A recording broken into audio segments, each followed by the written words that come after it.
Assalamualaikum warahmatullahi wabarakatuh. Perkenalkan, nama saya Sultami. Saya dari kelompok 8. Di sini saya akan menjelaskan aliran-aliran dalam memahami perantara hukum dalam kegiatan ekonomi dan beberapa aspek pengubah hukum. Aliran-aliran dalam memahami perantara hukum dalam kegiatan ekonomi. Menurut Netio Promono, terdapat 3 pemikiran yang mempengaruhi upaya pemahaman fungsi dan peran hukum dalam kegiatan ekonomi.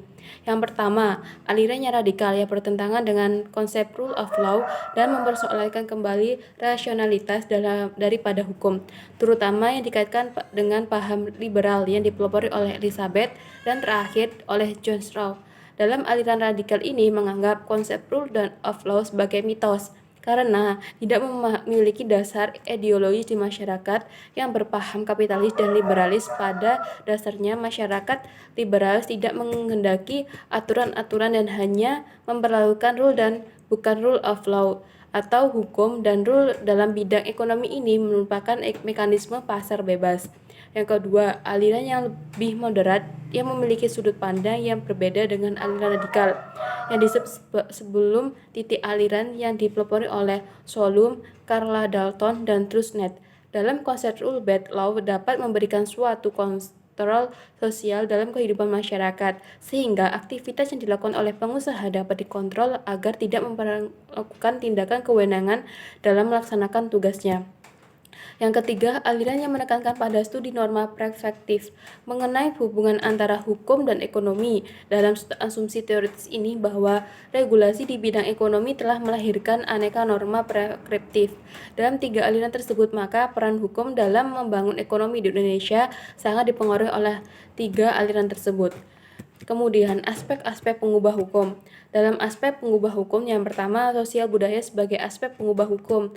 Menurut Hans bahwa hukum ialah suatu rangkaian peraturan yang menguasai tingkah laku dan membuat ketentuan dari peran manusia dalam hidup bermasyarakat, dalam arti bahwa hukum mempunyai ciri yang tetap, yakni hukum adalah suatu organ peraturan-peraturan abstrak.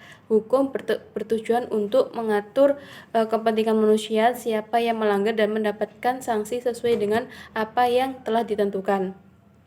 Yang kedua, politik sebagai pengubah hukum. Paradigma dalam kehidupan politik dan sistem ketenagakerjaan di Indonesia, yakni dari sistem otoritarian kepada sistem demokrasi dan dari sistem sentralistik kepada sistem otonomis.